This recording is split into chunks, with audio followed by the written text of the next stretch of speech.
नमस्कार. आजची गोष्ट मेहनती चिमण्या आणि आळशी टोळ. एका घनदाट जंगलात एक मोठे आंब्याचे झाड होते. त्याच्या मुळाशी मुंग्यांचे एक मोठे वारूळ होते. त्या वारुळात चिमण्या नावाची एक अत्यंत मेहनती मुंगी राहत होती. उन्हाळ्याचे दिवस संपत आले होते. चिमण्या रात्रंदिवस धावत होती. ती लहान धान्याची कण, बिया, साखरेचे दाणे गोळा करून वारुळात साठवत होती. तिला माहिती होतं की कडक हिवाळ्यात बाहेर काहीच अन्न मिळणार नाही.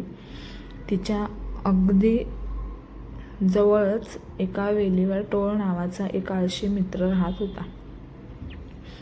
टोळ फक्त गाणी गायचा आणि नाचण्यात दंग असे.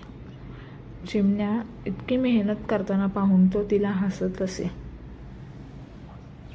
ए चिमण्या, तू किती मूर्ख आहेस. अजून किती दिवस हे ओझे वाहणार आहे. माझ्यासोबत गाणी गा, मजा कर. अजून हिवाळ्याला खूप अवकाश आहे, असे टोळ ओरडून सांगायचा.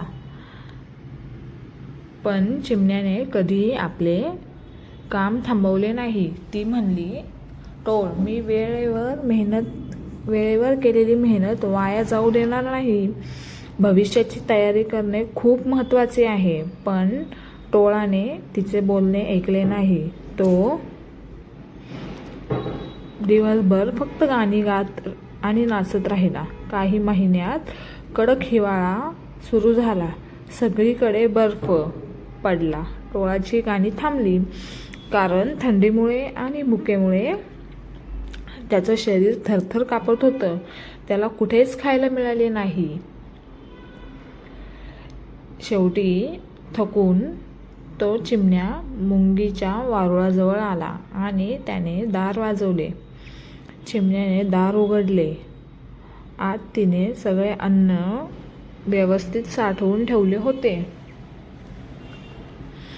ती सुरक्षितपणे बसली होती. टोळाला पाहून ती म्हणाली, मी तुला सांगितले होते. टोळा रडत म्हणाला, चिमण्या, मला माफ कर. मी खूप मोठी चूक केली आहे.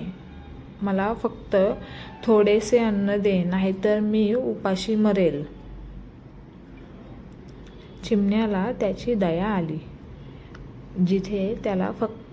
तिने त्याला फक्त तेवढेच अन्न दिले जेवढे त्याला जगण्यासाठी आवश्यक होते.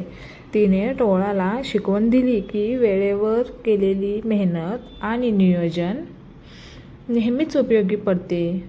आजची मजा उद्याची भूक भागवू शकत नाही. टोळाने त्या दिवशी एक मोठा धडा शिकला आणि त्याने चिमण्याचे आभार मानले. धन्यवाद.